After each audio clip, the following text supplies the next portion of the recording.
Okay, so if you did the past few steps, then you should have your phone that says connecting and the tablet which says waiting for connection. I'm going to come back to the phone here. And they're never going to connect to each other because they haven't been paired. So something we'd love to improve in SMARTA in the future is we would love if the app would pop up and say, hey, pick your tablet or pick your phone, and they could just kind of smartly pair. But for now, you just have to do it manually one time. Once you do this one time, you never have to do it again. So on the phone, we're going to go to the phone settings, like your regular Android settings. So scroll through and find settings.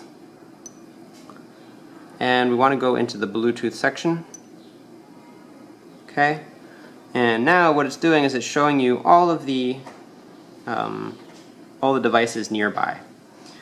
It's all kinds of stuff. We're in an apartment building, so there's all kinds of miscellaneous things that our neighbors might have available. And on most phones, there's an option that says make this device visible or something like that, or make it discoverable. You know, they use different wording. Make sure it's discoverable, otherwise your tablet won't find it. And in this case, this phone has it keeps it visible for 2 minutes. So I'm going to do exactly the same thing on the tablet. You probably won't be able to see the phone while I do this, but that's okay.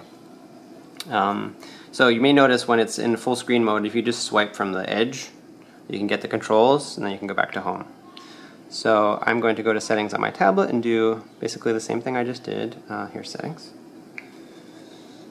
You notice it looks different here. This is an LG tablet and the phone is a Sony phone. Okay, Bluetooth, I don't want a tutorial. Okay, but you can see the tablet actually already sees the Xperia Z3 that we have there. So I'm going to tap that and they are going to pair. So it immediately pops up and says, do you want to pair with this? And you should see that on both devices. So on the tablet I'm going to hit pair, and then if we come back to the phone, you'll see that the phone has a similar screen, and you need to also hit pair there.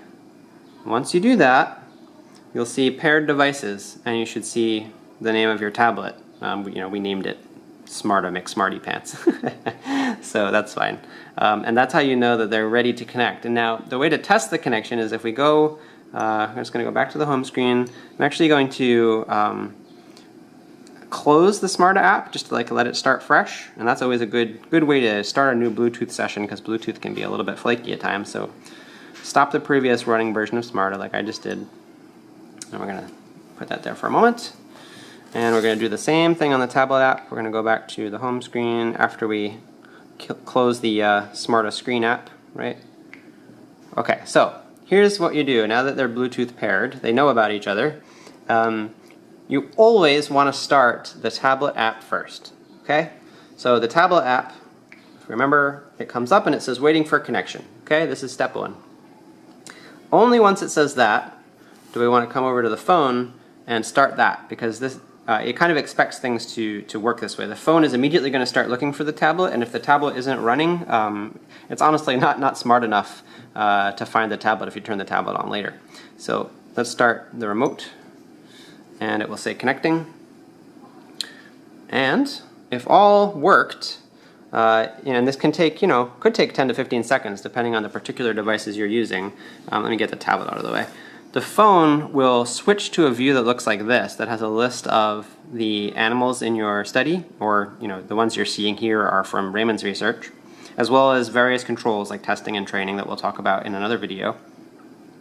So this means that the phone and the tablet are connected right now, and the phone can start controlling the tablet. And what it looks like on the tablet side when there's a successful connection is just a black screen. And you might immediately think that there's something wrong, but this is actually expected. So if they're connected and running, the phone has a list of animals and the tablet has a black screen. The reason that it has a black screen is when you start a training or a testing session with your animals, you don't want anything on the tablet screen that could potentially distract them. So the screen just starts out black and it waits for commands from the remote control before it starts displaying anything. So if you got this far and the tablet doesn't say waiting for connection, you have successfully paired the devices and they're ready to start controlling each other.